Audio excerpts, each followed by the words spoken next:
All of the people who are black, who are trying to get something done, just want money.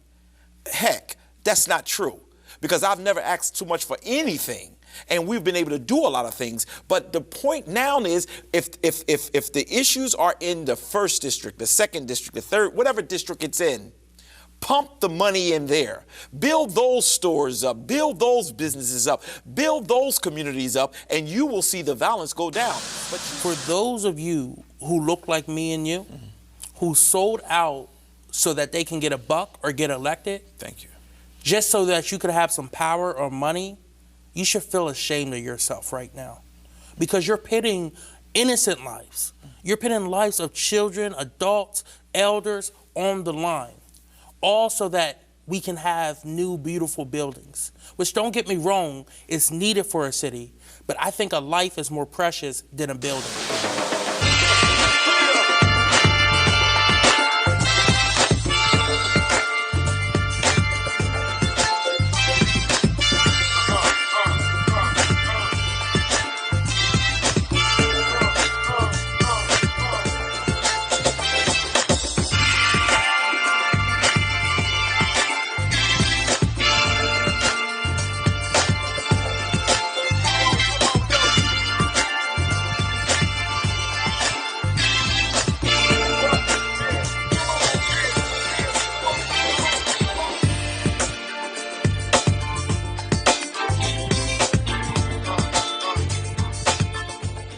Good evening. This is Dr. Curry. This is Kobe Owens. And welcome to The Source. This week we are very grateful that there have not been any shootings that we have as of the time of the recording. And we're grateful to God for that, because it is not our desire to have a hearing of police shootings or citizen shootings and things of that nature.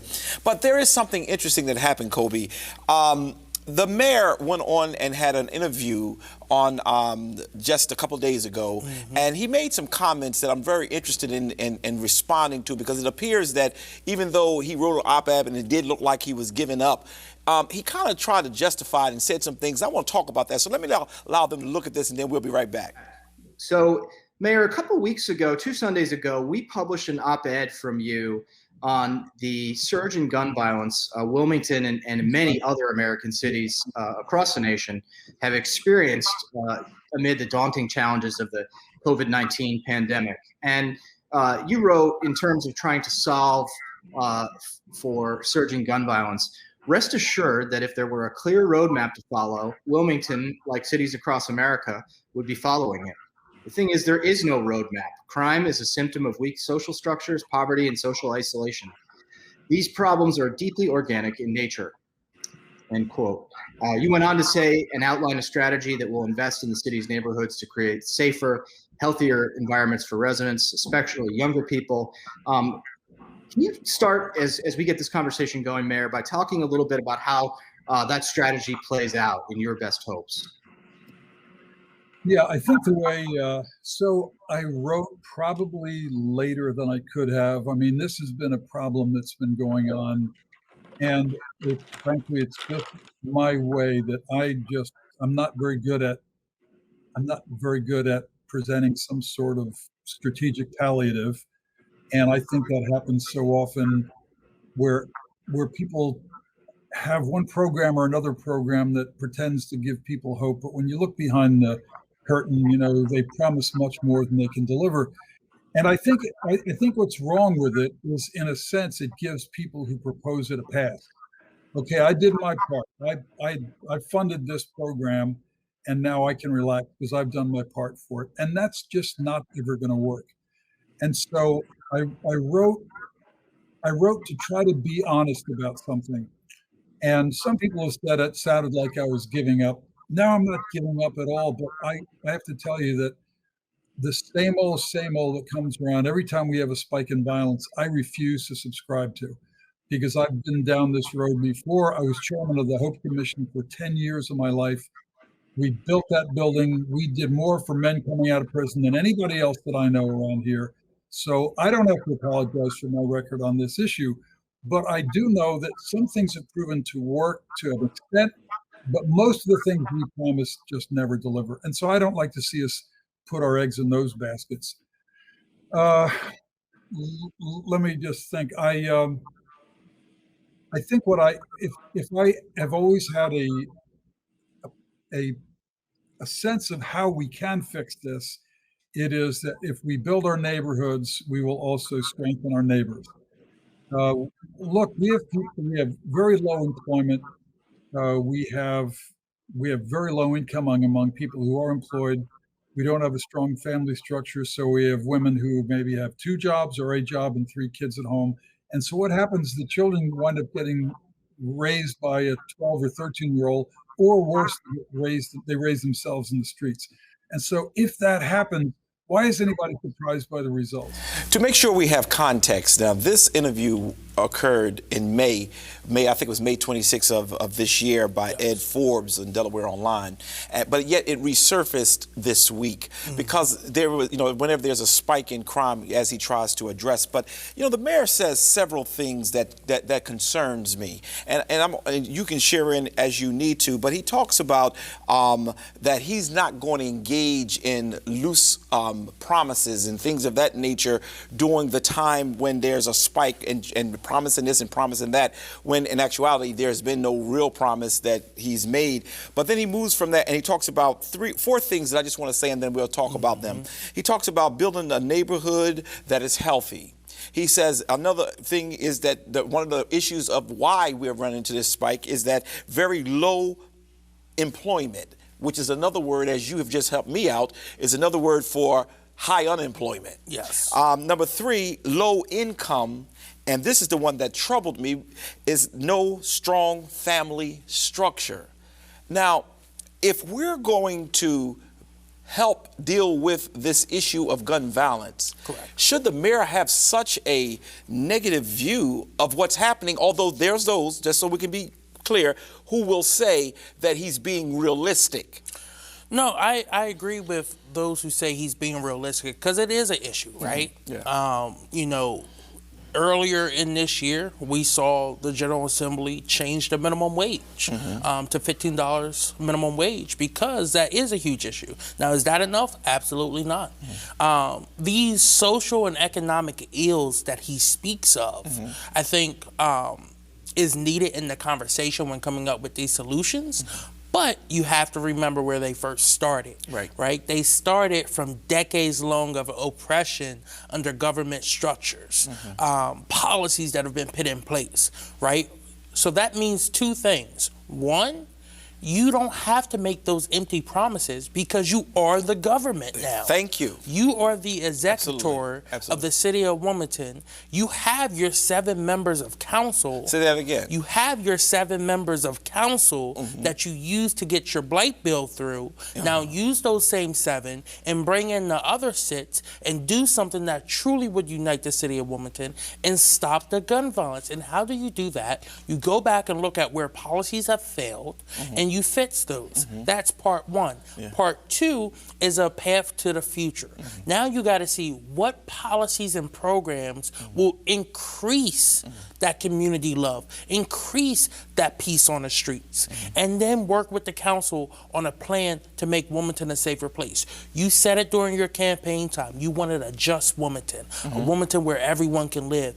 But then, dating all the way back to this May interview, which followed up with his talks outside of PS over at Northside, he said everything he wanted to do had to do with development down at the riverfront and downtown and Center City, West Center City.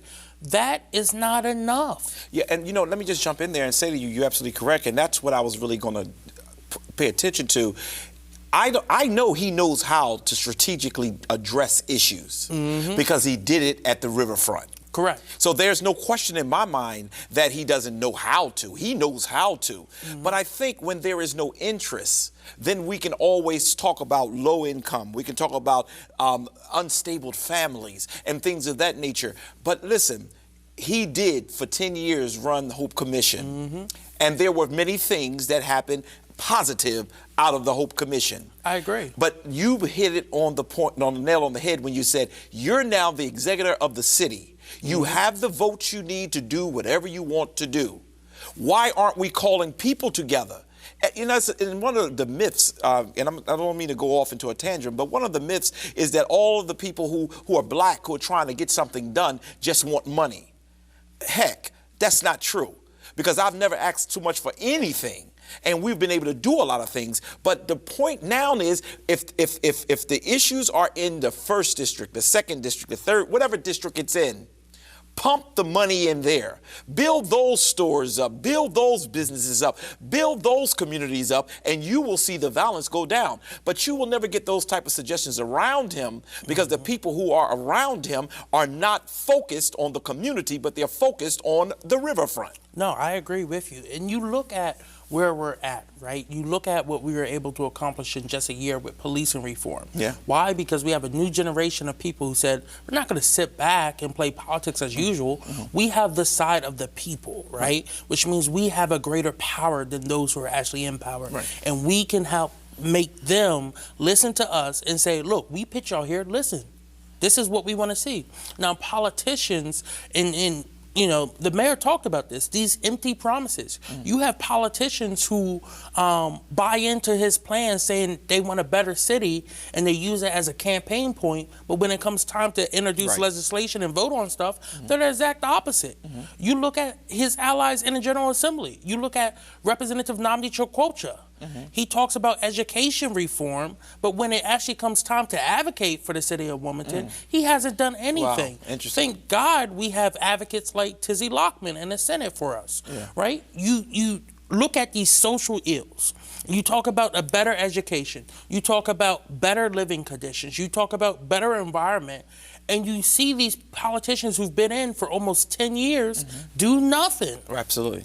Absolutely. Right? So then you have a new crop that comes in, and within 6 months, we get higher wages. We get better environmental policies. We have a new president in who's pushing Justice 40, who want to focus in on our areas that have been predominantly affected by climate change, environmental issues, but they're always the ones that are left out the conversation, right? That are being led by 2 freshman representatives and senators down in the General Assembly. And you have the mayor not having anyone at the table representing the city of Wilmington. And the reason why is because where the city of Wilmington needs to be represented, he's able to handle that well. Right. The riverfront will get everything it needs. There was a grant for $100 million or something like that for the river, for the redevelopment or whatever, and Southbridge is a part of that. There is no reason why we don't have things happening in more than just across the river. It should be happening in this community. And I often say this, and I want to make sure I'm clear so no one misread me, that in Southbridge, for an example, it's a very rich culture, it's a very rich community. There is no question there. But they still need the resources. Correct. And it doesn't make any sense. And our first one was to build neighborhoods that are healthy. Right. I want to just, even though, and I like the way you're using both the national scene as well as the local scene to be able to show that there is no interest. But if we're really going to do and build healthy neighborhoods, where does that start? It starts with the neighborhood. Right. Not with people who are not from the neighborhood or people from somewhere else. And what has he done? And that's why when we deal with the silent storm, we're going to start this report card going because we're going to start one by one listing things. He also talks about low employment or high unemployment. What jobs have they provided beyond the riverfront to be able to help? The port.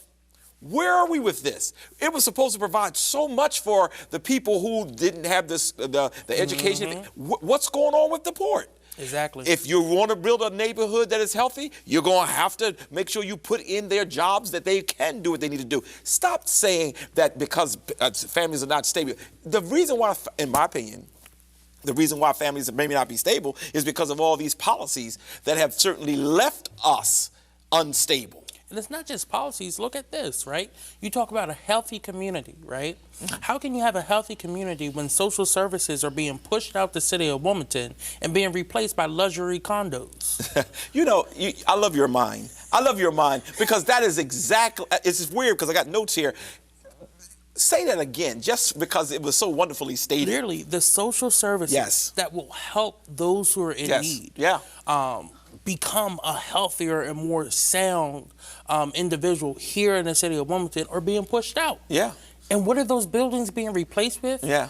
Condos, Yeah. where you have to pay, $1,500 to $1,900 a month. That's not for the community. That's to bring new people in. And you say it's growth, but it's not truly growth when it's replacement. Right. It's That's right. gentrification. Yes. And this is the onslaught. We've seen this all across the nation, and now it's happening right here in the city of Wilmington. And I think that the city of Wilmington needs, especially African Americans, Latinos, need to pay close attention to that, because it's being replaced so that a takeover can really occur. Yes. It started with the riverfront, but it's spreading out. And if you watch people who get approved for certain development programs and things of that nature, and don't have the issues that some of us who got trying to help our people out get, it's really done based on the fact that it's going to be replacing and moving people out. Right. That was a great example, Kobe, that you just gave as it relates to that. And here's the thing. When we're talking about this gun violence, we've seen the social services leave. Yeah. We've seen the gun violence spike. Right. We've seen the conditions get worse. Yeah.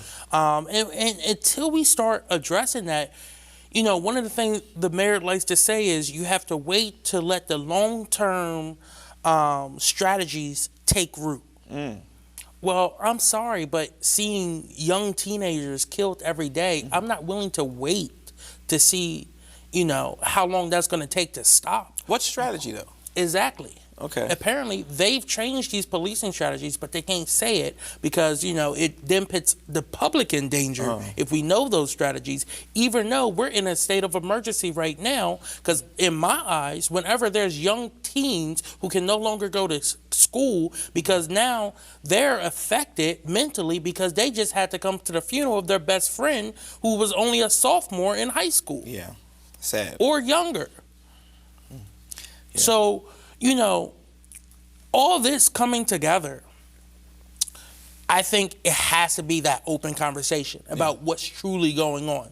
And we have to see better steps taken. Yeah. You cannot just have a long-term strategy and say, wait 5 years. No, what are you doing in between there? What are the short-term strategies to cut this in half? What is the short-term strategies to address our underserved schools? Yeah. Yes, the city of Wilmington has no control over our school system, but what can we do for our students who are then coming out of the school building and picking up guns? How do we get them to put the guns down? How do we get them to choose an education over bullets? Yeah, but let me just say this to you, because there are people who will say, well, he don't know, he can't be responsible for everything. No, he cannot, but he is the executor. And when you are the executor, you are the one who is responsible. But he ends his conversation on that piece with, why are we surprised? We're surprised because community engagement has not occurred with him.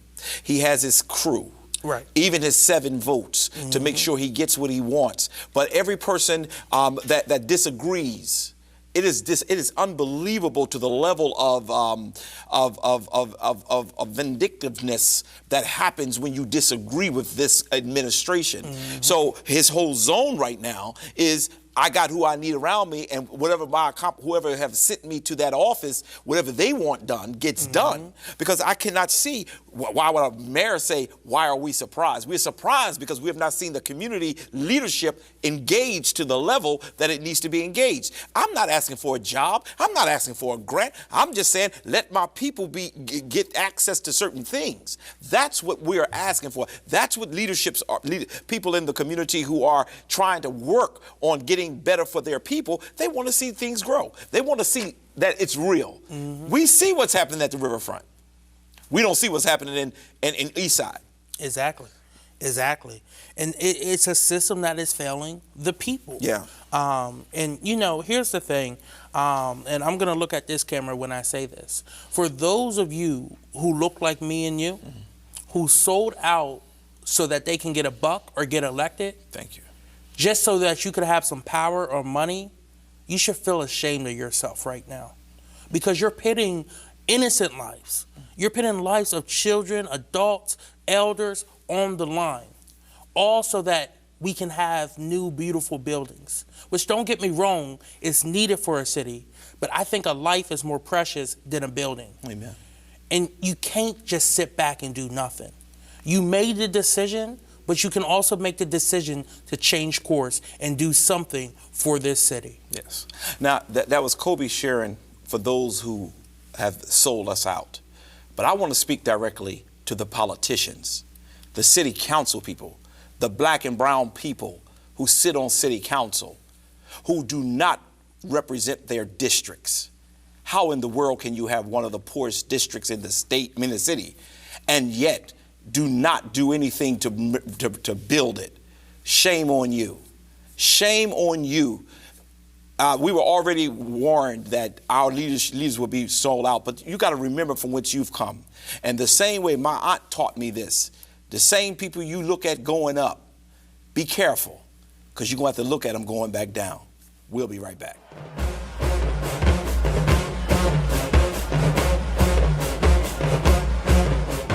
Homecoming of all homecomings, weekends of all weekends. That's right. Delaware's most exciting church, Homecoming Weekend, is on the rise. November 19th through November 21st, 2021. Let me tell you what we got going on. Friday, the 19th, we have our very own fashion show, 6 p.m. You don't want to miss it. Followed by that is Saturday, November 20th, the Greek Step Show. Come on, y'all. We're going to have a good time on Saturday. Closing it out, we have Sunday, November 21st, with our homecoming worship service. Y'all know that's going to be a good time. Followed by our homecoming basketball game. Come and support our youth. All events and all activities homecoming weekend are free. No excuse. Let's get out there. I'll see you November 19th through the 21st. Get there. Yeah!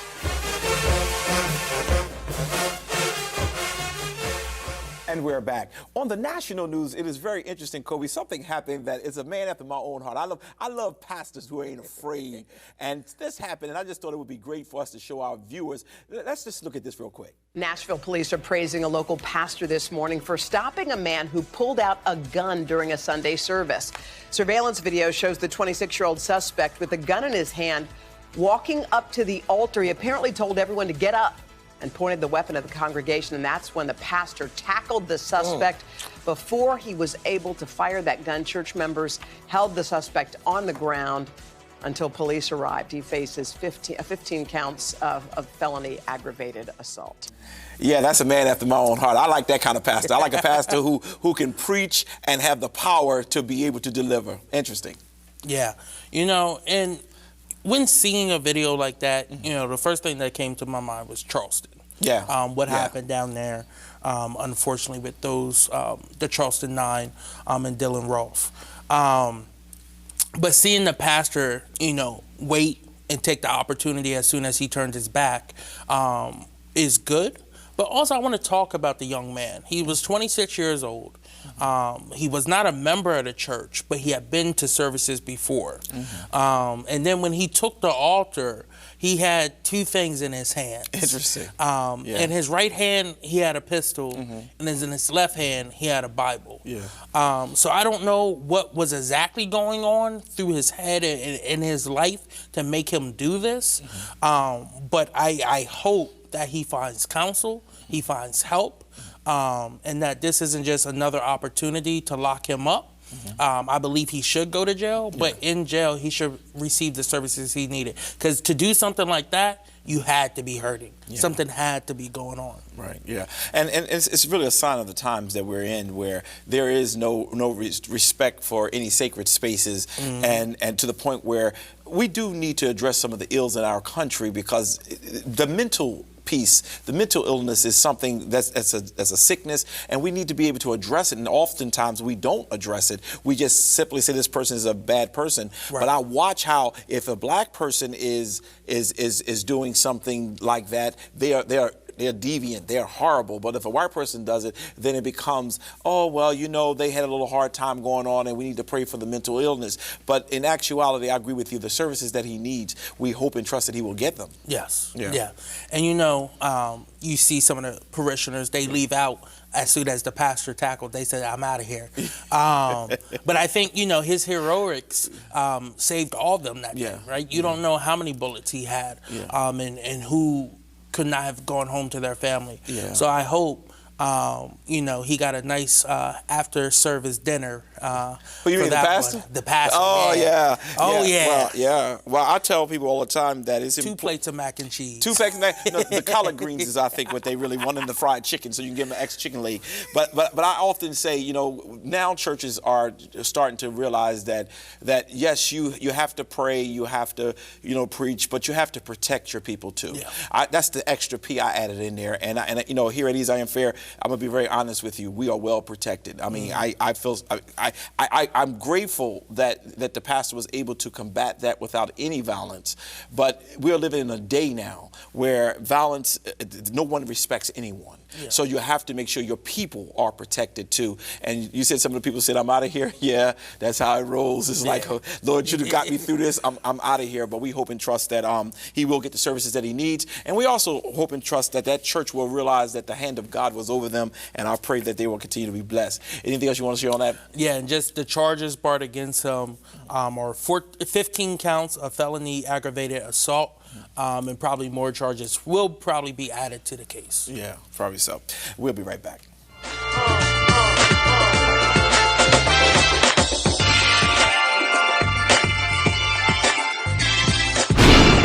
We're back. We're getting ready to start the Silent Storm section of our broadcast, and we wanted to really take time and be, as clear as we can as we deal with this whole section. You're going to hear a whole lot about the city council as well as the mayor, and we're going to make sure that we share information as we get it. Some things we can't share right away because we don't have all our research done. We want to be able to back up any and everything that we share. But today on our Silent Storm, I want to just focus in on the mayor for just a moment. Earlier you heard us talking about his interview he had with Ed, but now I want to just share something he shared on January 6th as he was interviewed, and he made a comment, and we do have the article, but his comment was as follows: "My administration is dedicated to making sure that when our time in office comes to a close, Wilmington and the people of this city are in a better position of, number 1, opportunity, number 2, prosperity, number 3, equality." And then it says basically they will be in a better position in all 3 of these areas they will be in a better position when he leaves office than they were before he got into office. And as I thought about his comments and his pledges, and he says he don't like making those, I said it's important that we just deal with those 3 first, and then we're going to start a report card to really evaluate he and the city council on the promises they made as well as where they are in doing fairness to this city. Opportunities, prosperity, and equality, he says, Kobe. But we're not giving any grades today. We're going to give grades next week. Right. But this has been 4 years and 11 months. Mm-hmm. Opportunity, prosperity, and equality. Not for one section, but for the city. What are you thinking? Yeah, so as a city as a whole, that's not happening, right? If I'm taking an exam and it's 5 parts to it, and I only fill out part 1, and I hand it in, I'm going to get an F. You see every day, and understand, things take a while, especially with development and getting money where you need to go. But when you've had 5 years, 1 term, you can see where potential projects are already developing and blooming, and we're not seeing that.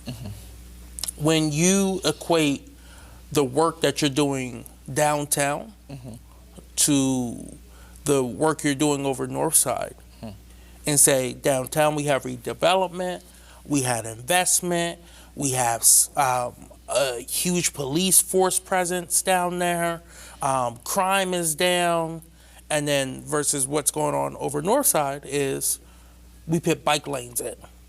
And you say that's equal? That shows how much of a leaning you have towards one side of the city.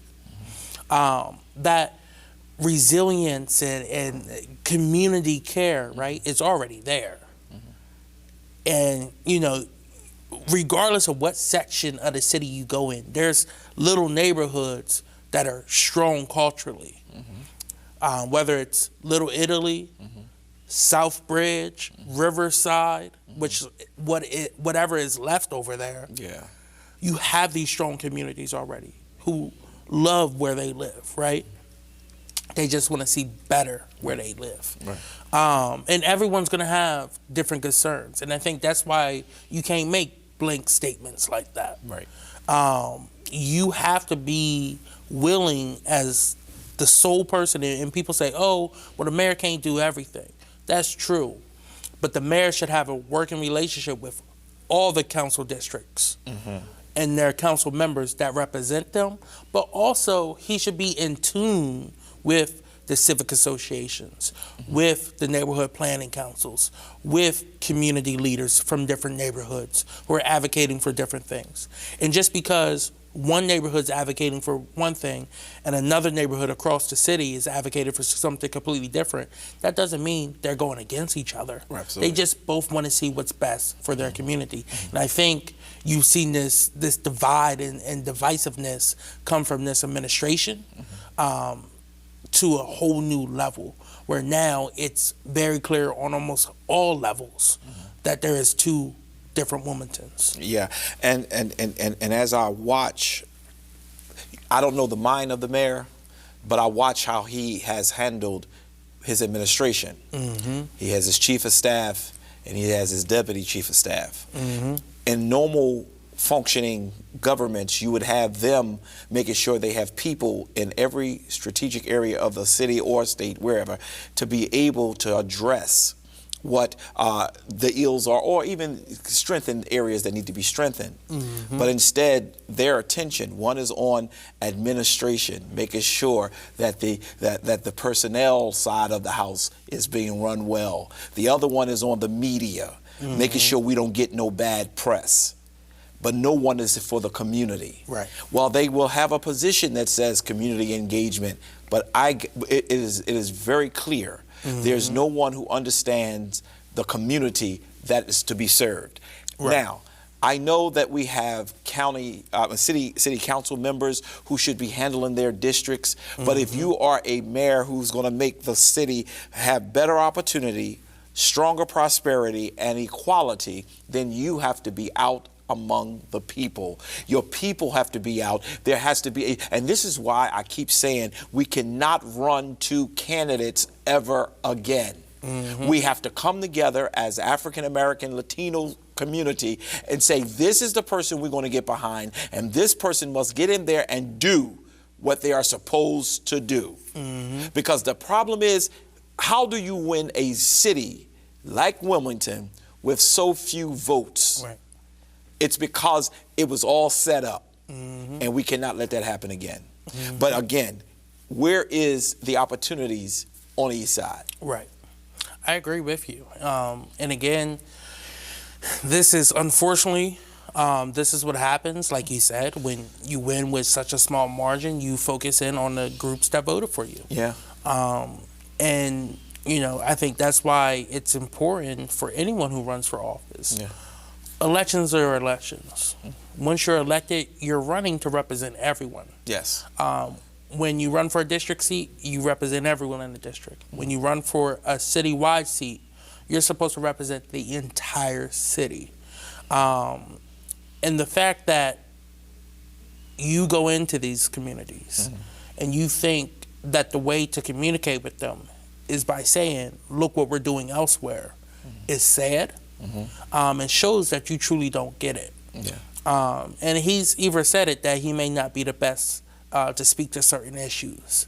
Well, if you're not the best to speak to the issue, listen.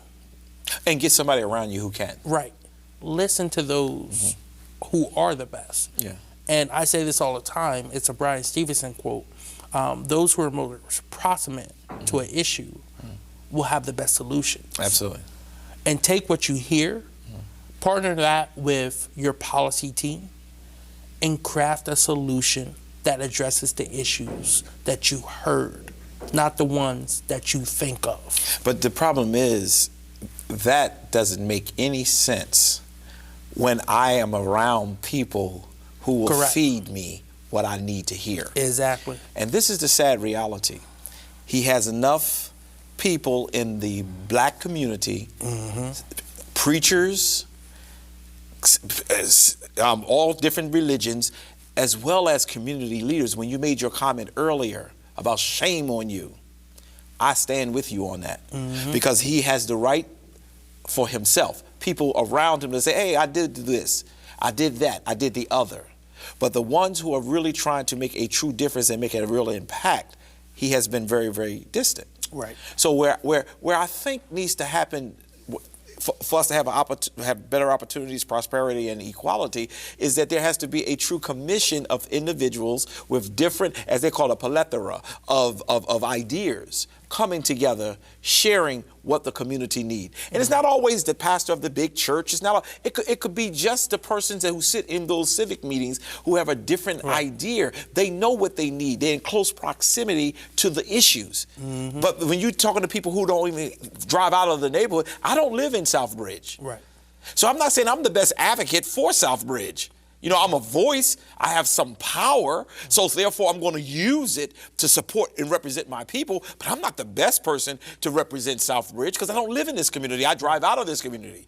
And most of the people they listen to are in the like fashion, where they drive in and out. And if, again, I'm going to keep saying this because this is what preachers do, opportunity, prosperity, and equality, it can't happen in a vacuum. Right. I agree.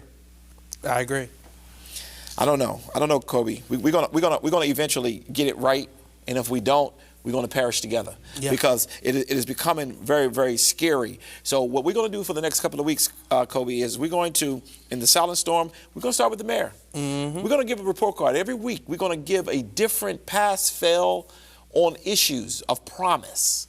These are 3 promises, right? But there's some other promises that are made, and I can't wait till we get to the police reform promise. This will be a safer city. Right. We're going to see. But now we're hearing things like, well, what do you expect me to do?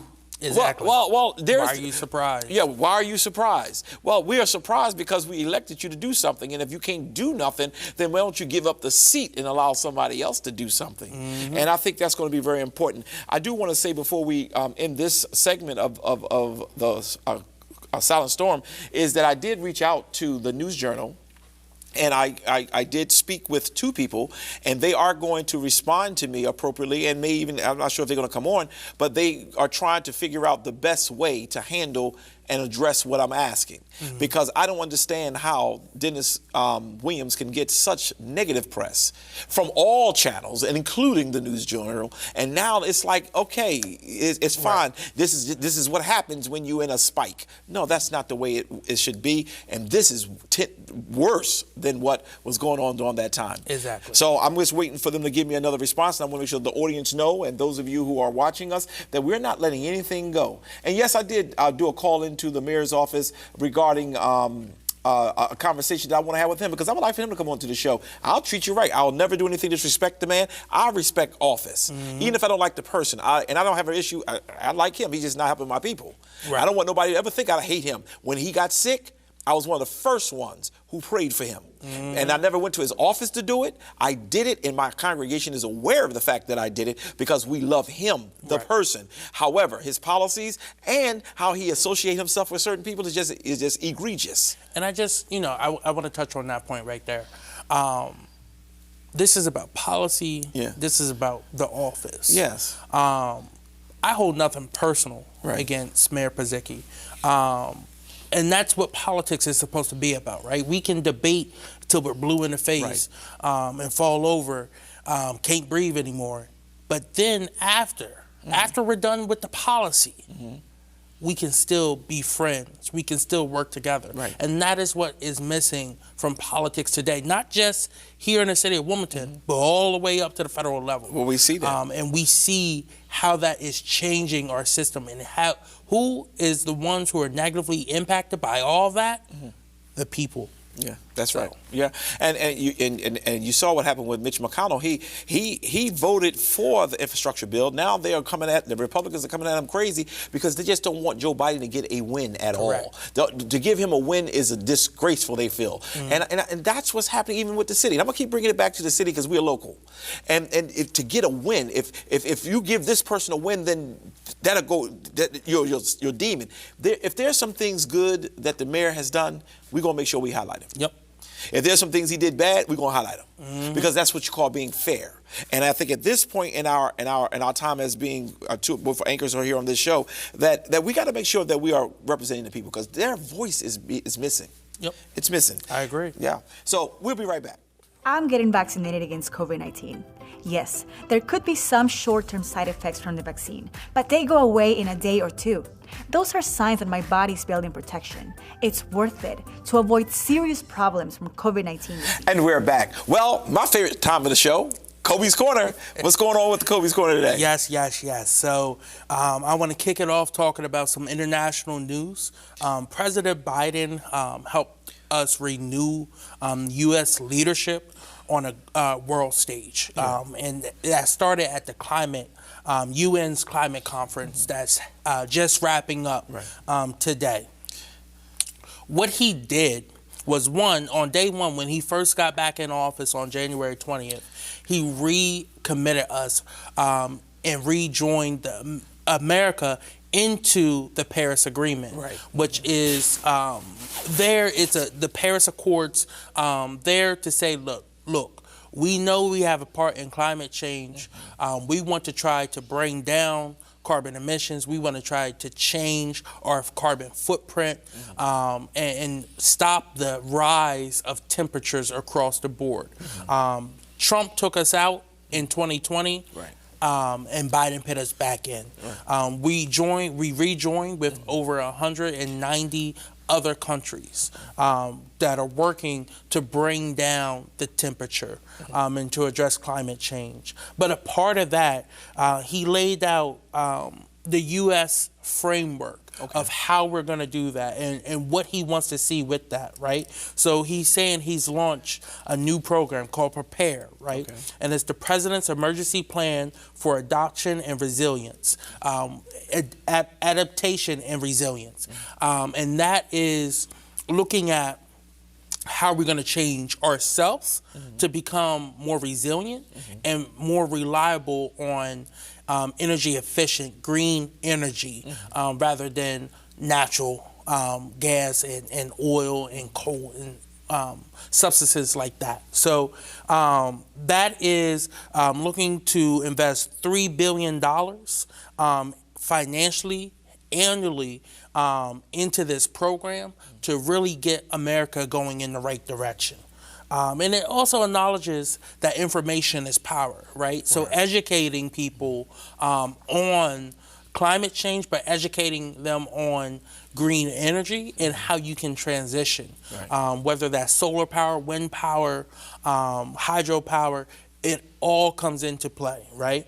And some of the programs that he wants is looking to address the most vulnerable.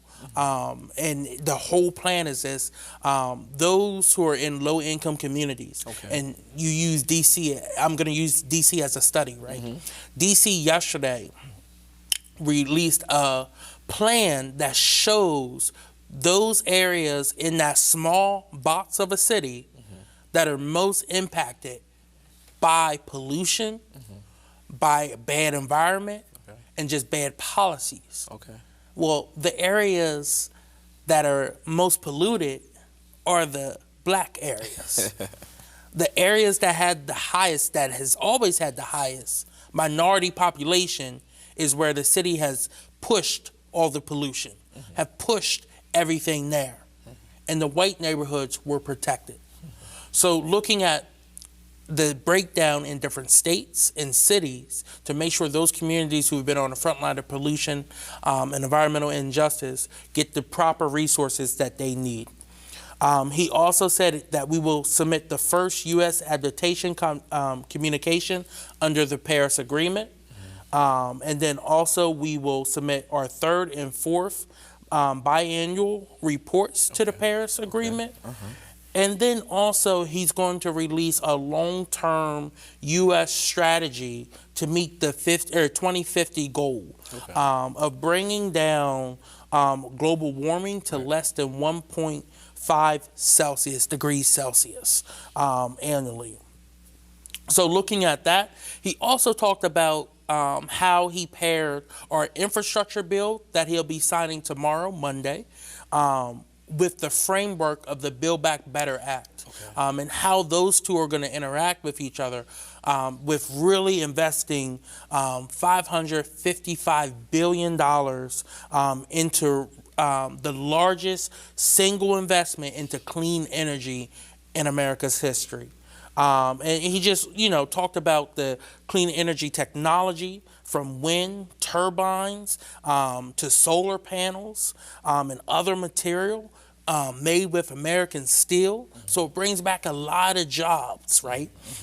It looks at clean U.S. manufacturing, making sure that even though we're bringing back these jobs, we want to do it in a way that does not increase our input into climate change.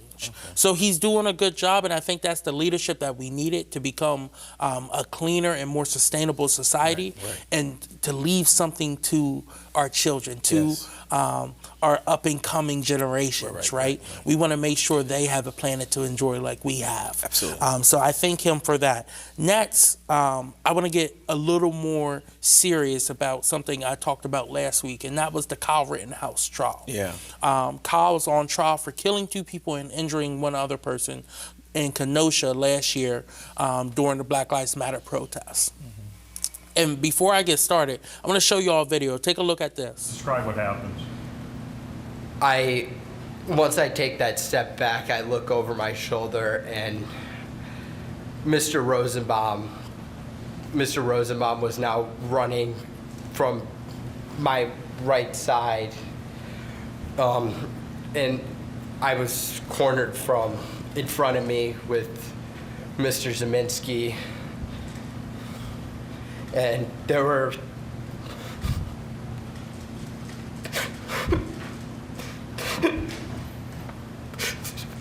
there were 3 people right there. Take a deep breath, Kyle.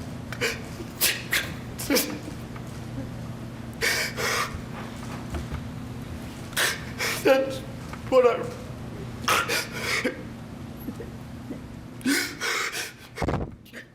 So there's been a lot of discussion about were they fake tears. Honestly, I didn't see a single tear actually run down his face. I just saw him making the face, and I don't know if he had, ate a lemon head or a Sour Patch Kid before the trial to kind of make him do that. But I want to talk about a few things. One, he seemed very prepared for that. Over-prepared. Very, very much. And again, I guess that's what you get when you have $2 million to buy some of the best defense attorneys in the nation to represent you. And it wasn't that he had that kind of money, but there were some fundraisers that were done by it was all fundraised for some very him. powerful people. It included cops, politicians, Republican politicians. They all donated to help with his defense because they believe he did the right thing. The tears, the video that went viral, sparked a lot of discussion on social media. Even LeBron James joined in and said, "What tears? I didn't see one. Man, knock it off," right? You also had other people complaining that he's just trying to buy sympathy. And you also hear in the back of the video, you hear his mom crying as well, too. They're both trying to get at least one of those jurors, just one, to say, oh, well, you know what? He's remorseful. Let's not ruin his life, like we see happen all the time when it comes to a white male committing a crime like this. And, again, the lives that he took and the lives that he injured can never be changed. But yet, it seems as though time and time again when we have a case like this, someone always looks for a way out for what that person truly did. And I think that's a huge issue. And I want to go back to one thing. In this case, this judge, right, is an ally of Kyle. I said it last week, I'll say it again. Yeah. When we watched the Derek Chauvin trial, and we saw that sigh of relief from the judge, it was like America gave a sigh of relief because we knew what was coming next. That justice was going to hold him accountable for his actions. Not justice served completely, but hold him accountable. We're not seeing that in this case. What we're seeing is a judge who set forth that, one, you can't call them victims. Right. Why? Because it's a loaded description of who they were. Okay, that's fair. But hold that same level of energy. You're allowing the defense to call them rioters, looters, arsonists, but you don't consider those loaded terms.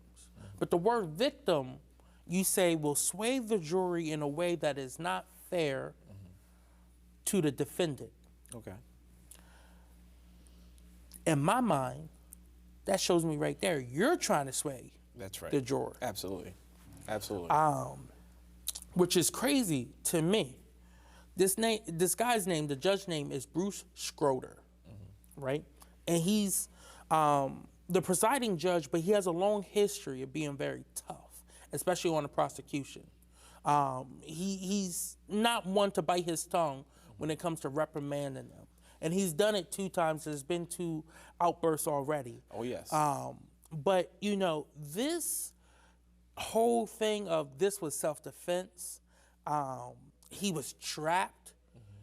Bruce is just helping play into that even more, which I think is going to lead to us seeing a system not work the way it should.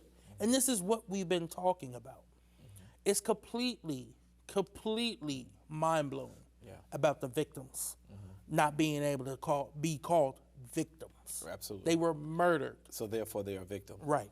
Of murder. Exactly. But again, this is what we deal with in America, and this is why we want to follow this case very closely. As it's just kicking off, we want to make sure that we follow this every step of the way, right up until the verdict is read. Yeah, you know, while you were talking, I didn't want to interrupt you because you was on the flow. I said when I was looking at the case and even reading up on it, is that they had prepared him really well. If there was a class on acting, he would get an A. Every time the defense, not defense, but the prosecutor would ask questions, he was able to answer them, as well as when the defense would ask him questions, he was able to answer it appropriately so that it would not entrap him. Right. Now, I paid attention to when the crocodile tears came about. It wasn't during a time of questioning from the prosecutor. It was during a time of doing the defense, and it was interesting that he had to reflect.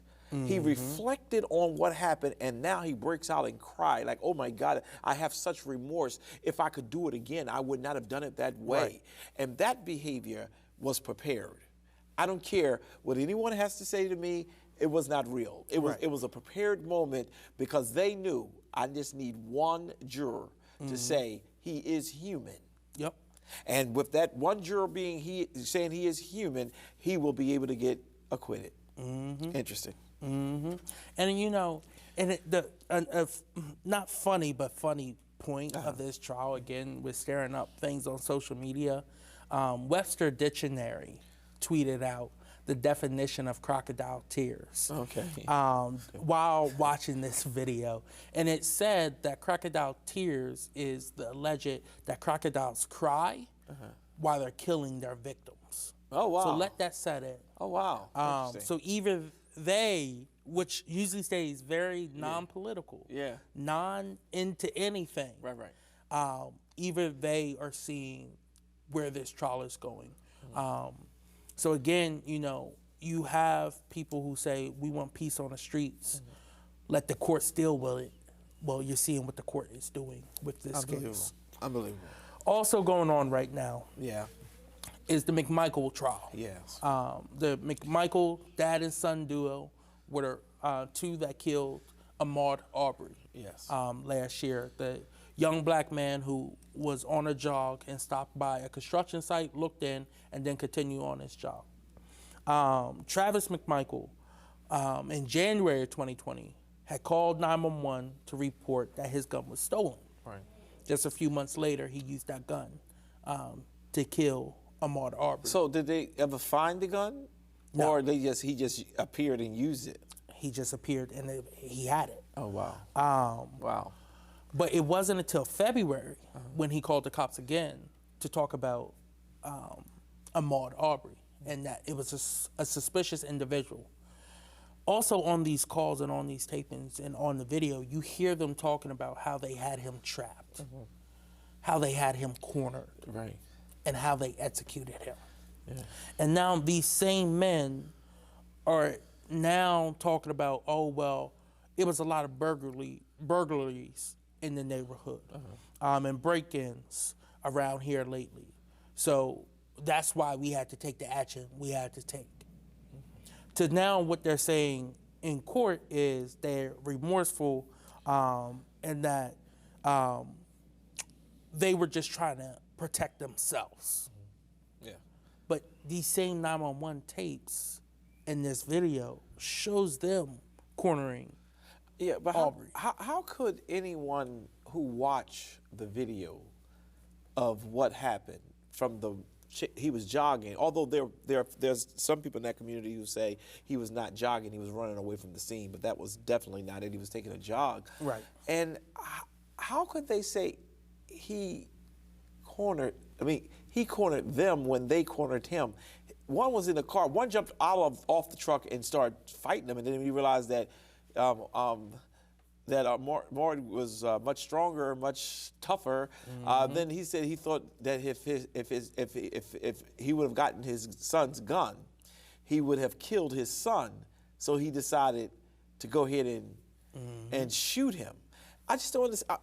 Just as confused as I am right now, I just can't believe that in America we can see with our eyes what has occurred, and we still got to go off of these type of testimonies. It's just unbelievable. Yeah, and it reminds me of the George Zimmerman trial with Trayvon Martin.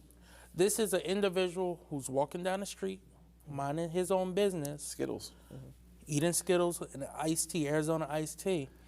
And this guy who has a gun brings the gun to the situation, escalates the situation, and then says, I was standing my ground because he hit me back. Well, yeah, you assaulted him first, and then you got scared and killed him. Same thing here. That's that slave mentality. Exactly. You escalated the situation.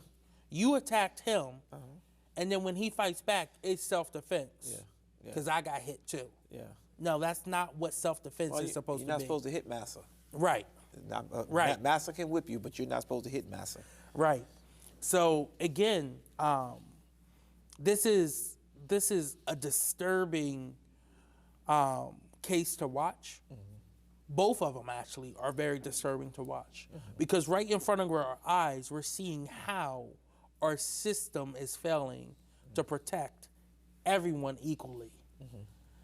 And honestly, I know I said earlier the system is failing, but it's working perfectly. I will correct my own self.